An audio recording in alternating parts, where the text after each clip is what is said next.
Okay. So, kung kukunin natin, yaman din lang na talagang usap-usapan ngayon itong paglaya ni De Lima. Kung kukunin natin yung kanilang argumento na si Duterte daw ang nagpakulong kay De Lima kasi nga siyempre under his watch or under his administration.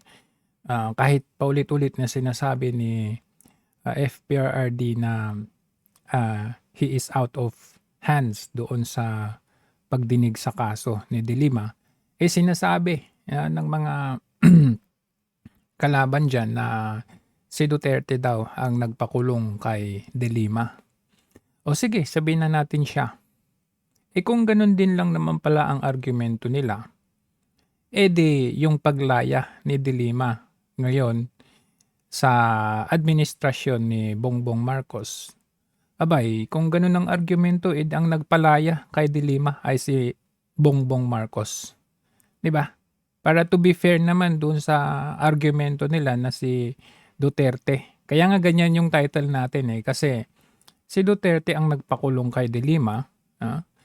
The fact that yung ikinaso sa kanya ay yung pag involved niya doon sa mga drug din dyan sa may Muntinlupa, sa kulungan sa Bilibid. Ay siya rin naman itong pagpapalabas or pag-grant ng bail doon sa non-bailable na mga cases nitong si De Lima under the Marcos administration. Hindi naman kataka-taka, kasi kung titignan naman natin dito sa bagong upo, nung kakaupo pa lang ni Remulla, ano bang sabi ni Remulla? Sabi niya,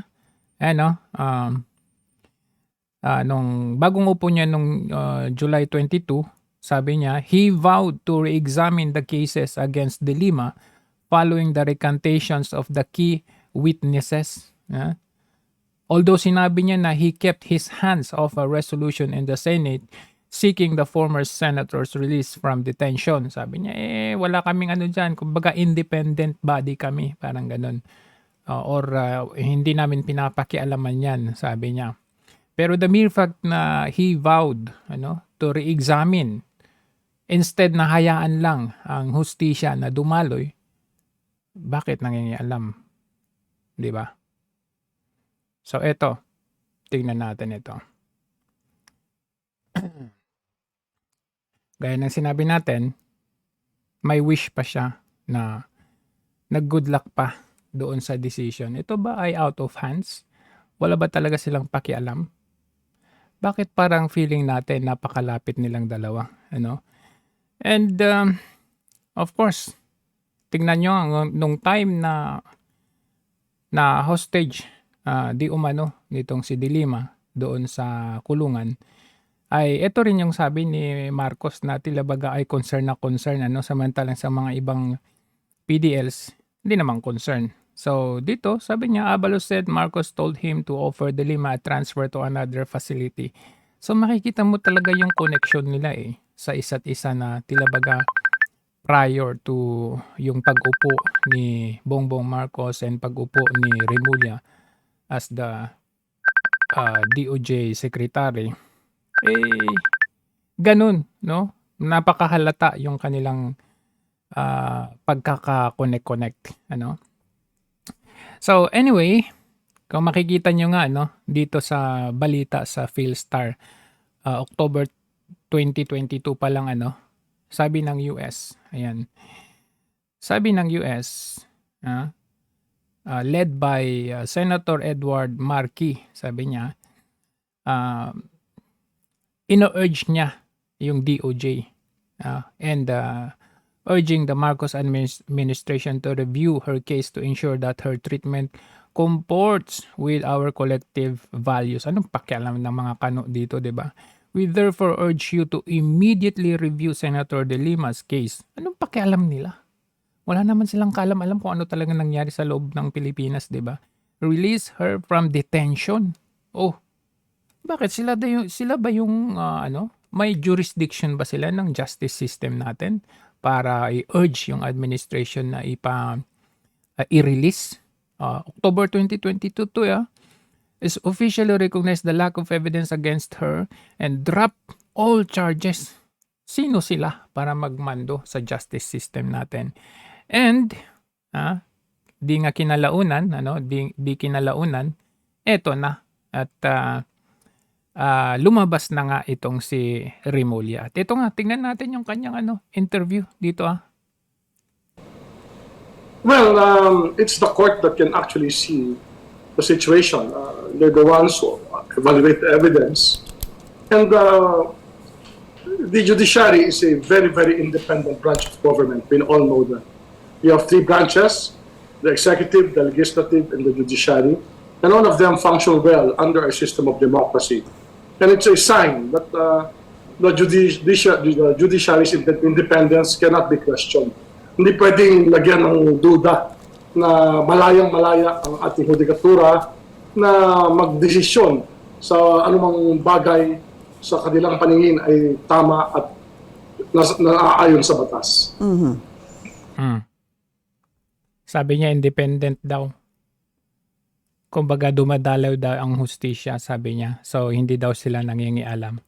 Pero kung i-compare natin ito doon sa mga ibang kaso, just like nung nag-recant yung mga witnesses na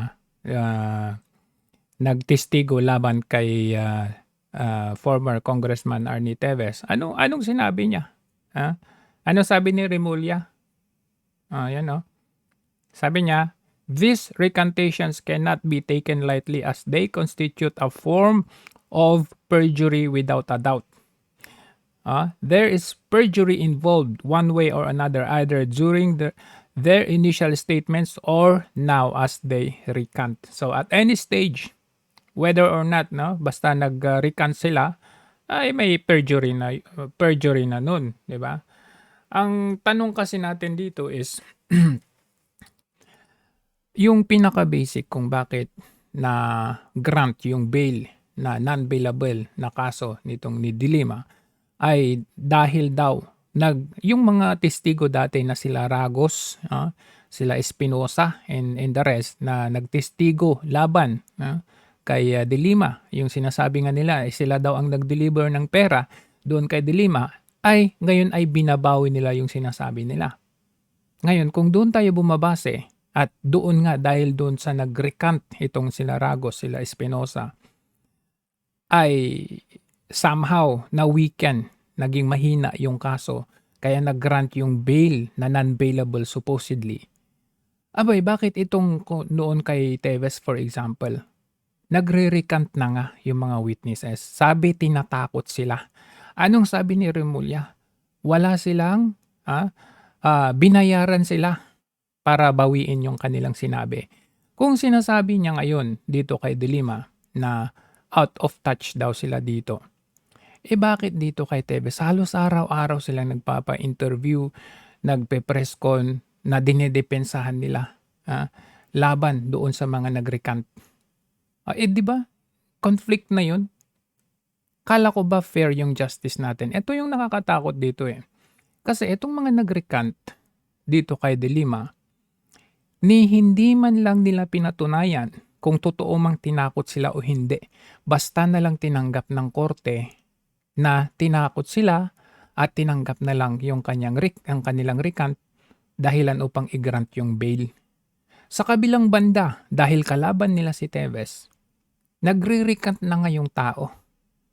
Agad-agad, pinasinungalingan at mas pinahina yung recantations ng mga witnesses na binabawi na tinakot sila. So makikita mo dito, kapag kasama nila, dinedepensaan nila. Pero pag kalaban nila, mas lalo nilang dinidiin. So dito pa lang makikita mo, na wala nang justice Napaka-injustice dito and which is nakakatakot. Kapag sila, panalo na sila. At nabanggit ni Remulla sa kanyang interview. Ngayon lang, sabi niya without a doubt, ma-acquit na rin yan si De Lima. So ito, baga, kung i-connect natin, doon sa mga kausap nila, sa US, connected lahat ito It's a plan. It's a perfect plan para sa kanila. Para sa kanilang susunod na administrasyon, susunod na eleksyon, sila-sila na yung magkakasama na yung mga Dilawan, Pinklawan, itong mga ano ni Marcos. So, nasaan na ngayon yung justice, 'di ba?